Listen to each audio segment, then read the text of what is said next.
जय श्री राम दोस्तों, I hope आप सब अच्छे हों।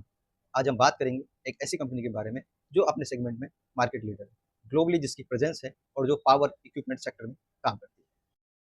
कंपनी 1937 में एस्टेब्लिश हुई। Company end to end solution provide करती है इलेक्ट्रिकल फील्ड में।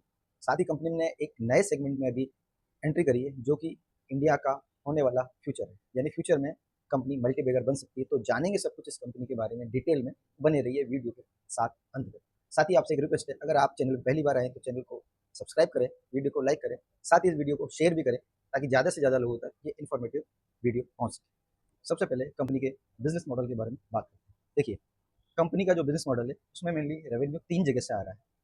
50% कंपनी का जो रेवेन्यू आ रहा है वो आ रहा है इंडस्ट्रियल सिस्टम से, 30% आ रहा है पावर सिस्टम से और रिमेनिंग 20% रेलवे से आ रहा है। कंपनी ने हाल ही में रेलवे में एक बहुत अच्छा प्रोडक्ट बनाया है, उसके बारे में हम डिस्कस करेंगे जो रेलवे के बहुत ज़्यादा काम आ रहा है। तो सबसे पहले देखते हैं कंपनी पावर सिस्टम में क्या क्या मैन्युफैक्चरिंग कर रही है। पावर सिस्टम से कंपनी ट्रांसफार्मर और रिएक्टर बनाती है, स्विच गियर प्रोडक्ट बनाती है, इंस्ट्रूमेंट ट्रांसफार्मर बनाती है, टी सिस्टम बना रही है, इंजीनियरिंग सॉल्यूशन प्रोवाइड कर रही है, प्रोटेक्शन कंट्रोल और ऑटोमेशन की डिवाइसेस बना रही है। सर्विस और पावर सिस्टम में भी कंपनी ने एंट्री कर ली है, ट्रांसफर और स्विच गियर बना रही है। डोमेस्टिक प्रोडक्ट की बात करें तो कंपनी मिक्सर बना रही है, फैन बना रही है, ग्राइंडर बना रही है, कूलर बना रही है, मोटर, गीजर, ये सारी चीज़ें बना रही है। तो आप ये देखिए कि ऐसा कोई घर नहीं होगा जहाँ कंपनी की प्रोडक्ट नहीं है, यानी कंपनी की जो रीच है वो हाउस होल्ड प्रोडक्ट के कारण एवरी इंडियन के घर में है। इंडस्ट्रियल सिस्टम की बात करें तो कंपनी हाई और low voltage AC DC motor बनाती है, एसी डीसी जनरेटर अल्टरनेटर्स बना रही है, traction control motor alternators control electrics बना रही है, कमर्शियल मोटर बना रही है, ड्राइव्स एंड ऑटोमेशन में भी काम कर रही है, स्टैंपिंग एंड लैमिनेशन बना रही है। ये सारी चीज़ें कंपनी इंडस्ट्रियल सिस्टम प्रोवाइड कर रही है। रेल में भी कंपनी अच्छा खासा काम कर रही है, यहाँ ट्रैक्शन मशीन बना रही है, सिस्टम बना रही है। साथ ही कंपनी ने रेलवे के लिए कभी नॉन कॉलिजन सिस्टम डेवलप किया है, मतलब वो सिस्टम रेल्स में वैगन्स में लगाया जाएगा ताकि उनकी जो कॉलिजन होता है, जो टक्कर होती है वो नहीं हो। तो इसके लिए कंपनी ने एक बहुत ही अच्छा प्रोडक्ट बनाया है जो अभी बहुत फेमस भी हो रहा है, उसका नाम है कवच। आपने भी सुना होगा कहीं ना कहीं कवच का नाम। यह कवच कंपनी का ऐसा प्रोडक्ट है जो रेल्स को कॉलिजन से बचा। कंपनी के पास लगभग 18 मैन्युफैक्चरिंग फैसिलिटीज अवेलेबल है ऑल ओवर द इंडिया। अब कंपनी के फंडामेंटल्स के बारे में कुछ देखिए। कंपनी का जो मार्केट कैप है वो 1,18,000 करोड़ का है। कंपनी के स्टॉक की पी वैल्यू 118 है। अगर हम इसकी तुलना सेगमेंट के इंडस्ट्री पी से करें तो इंडस्ट्री पी है 46.5, यानी कंपनी का शेयर अभी थोड़ा महंगा है। आर की बात करें 37.5 है जो कि अच्छा है। अगर हम इसके करंट प्राइस की बात करें तो वो चल रहा है 750। इसकी बुक वैल्यू 25 है। आर ओ ई 27.7 है, यानी ये भी ठीक है। अब कंपनी का लॉस एंड प्रॉफिट स्टेटमेंट देखते हैं। 2022 में जो कंपनी की सेल्स थी वो 5,400 करोड़ की लगभग थी, जो 2023 में बढ़कर लगभग 7,000 करोड़ होगी। 2024 में 8,000 करोड़ और 2025 में ये बढ़कर लगभग 10,000 करोड़ होगी। इसका मतलब कंपनी की सेल्स लगातार बढ़ रही है। ऑपरेटिंग ऑपरेटिंग प्रॉफिट की बात करें तो 2022 में 647 करोड़ था, जो बढ़कर 2023 में 1005 करोड़ हो गया, 2024 में 1142 करोड़ और 2025 में ये बढ़कर 1319 करोड़ हो गया है, यानी ऑपरेटिंग प्रॉफिट भी लगातार बढ़ रहा है। प्रॉफिट बिफोर टैक्स की बात करें तो 2022 में ये था 1035 करोड़, जो 2023 में बढ़ के हो गया 1169 करोड़, 2024 में 1715 करोड़ और जो 2025 में ये बढ़कर 1348 करोड़ हो रहा है, यानी कंपनी का प्रॉफिट भी लगातार बढ़ रहा है। अगर कंपनी के नेट प्रॉफिट की बात करें तो 2022 में नेट प्रॉफिट था 913 करोड़, जो 2023 में हो गया 963 करोड़, मार्च 2024 में बढ़ के हो गया 1428 करोड़ और मार्च 2025 में ये 973 करोड़, यानी थोड़ा सा इसमें 2024 से 2025 में इसके प्रॉफिट में थोड़ी सी गिरावट आई है।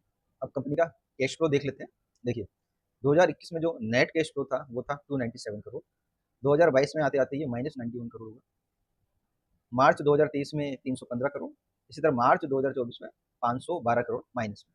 अभी जो फाइनेंशियल ईयर खत्म हुआ है मार्च 2025 में, इसमें था 210 करोड़, यानी कंपनी के कैश फ्लो में अप एंड डाउन चालू है, लेकिन कंपनी ठीक ठाक तरीके से ग्रो कर रही है।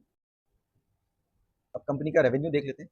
2020 में कंपनी का जो टोटल रेवेन्यू था वो था 32,300 करोड़ के लगभग, और इसका जो प्रॉफिट था वो था माइनस लगभग 14,800 करोड़। ये 2020 की बात है, कोविड का समय था, सारी यूनिट्स बंद थी, सब कुछ देश में लॉकडाउन लगा हुआ था, हो सकता है कि उसके कारण होगा।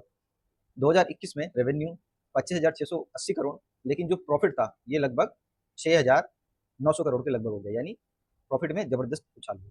2022 की बात करें तो कंपनी का रेवेन्यू दुगने से ज़्यादा होकर 52,000 करोड़ हुआ और जो प्रॉफिट था वो 6,300 करोड़ के लगभग हुआ।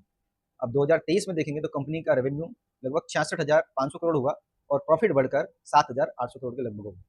अभी जो 2024 की बात करें और 2024 की बात करें तो कंपनी का रेवेन्यू था 77,600 करोड़ के लगभग, और प्रॉफिट पहली बार 10,000 करोड़ को क्रॉस किया था। तो कंपनी लगातार प्रॉफिट मेकिंग है और प्रॉफिट में इंक्रीज हो रहा है, उसके रेवेन्यू में इंक्रीज हो रहा है। ये कंपनी के शानदार फंडामेंटल, शानदार परफॉर्मेंस को दिखा रहा है। कंपनी के ऑर्डर बुक की बात करें, जो 2025 में फाइनेंशियल ईयर खत्म हुआ है, उसमें कंपनी का जो ऑर्डर बुक था वो 10,000 करोड़ से ज़्यादा की थी, जो पिछली बार यानी 2024 में जो उसकी ऑर्डर बुक थी उससे लगभग 66% ज़्यादा है। यानी कंपनी के पास अच्छे खासे ऑर्डर आ रहे हैं और कंपनी उन ऑर्डर्स को पूरा करने के लिए आगे की योजना पर काम कर रही है। और जैसा कि मैंने आपको बताया था कि कंपनी ने एक नए सेगमेंट में एंट्री करी है और वो सेगमेंट इंडिया में अभी बहुत ज़्यादा चर्चा में है और हो सकता है आने वाले समय में इस सेगमेंट में बहुत ज़्यादा बूम आए, इसके कारण कंपनी के मल्टीबैगर बनने की संभावना है। तो वो सेक्टर है सेमीकंडक्टर सेक्टर। सेमीकंडक्टर फैसिलिटी के लिए कंपनी ने रेनियस इलेक्ट्रॉनिक्स कॉर्पोरेशन जापान और स्टार्स मैक्रो इलेक्ट्रॉनिक्स थाईलैंड के साथ पार्टनरशिप करी है और एक प्लांट सेटअप करा है जो गुजरात के सानंद में है, और उसके लिए इन्होंने 7,600 करोड़ का फंड एलोकेशन करा है। और कंपनी की यहाँ पर लगभग 1.5 लाख सेमीकंडक्टर सिम बनाने की योजना है। अगर ये योजना पर काम करते रहें और योजना अच्छे से इंप्लीमेंट हुई तो कंपनी के रेवेन्यू में आने वाले समय में बहुत अच्छा उछाल देखने के लिए मिलेगा और जो कंपनी के लिए बहुत ज़्यादा अच्छा होगा। अब इसका चार्ट देख लेते हैं, इसका चार्ट क्या कह रहा है। देखिए, इस स्टॉक की प्राइस अभी लगभग 780 रुपये चल रही है और ये कंसोलिडेशन की फेज में। अगर यहाँ पर ये कंसोलिडेट करके अच्छे वॉल्यूम के साथ इसको ब्रेकआउट करता है तो इसमें एक अच्छी तेजी देखने के लिए मिल सकती है। बाकी इस शेयर पे आप नज़र बनाए रखिए, ये आपके लिए अच्छा हो सकता है। अगर आपको ये वीडियो पसंद आई हो, इसमें दी गई जानकारी अच्छी लगी हो तो चैनल को सब्सक्राइब करें, वीडियो को लाइक करें और इस वीडियो को ज़्यादा से ज़्यादा शेयर करके अपना प्यार दें।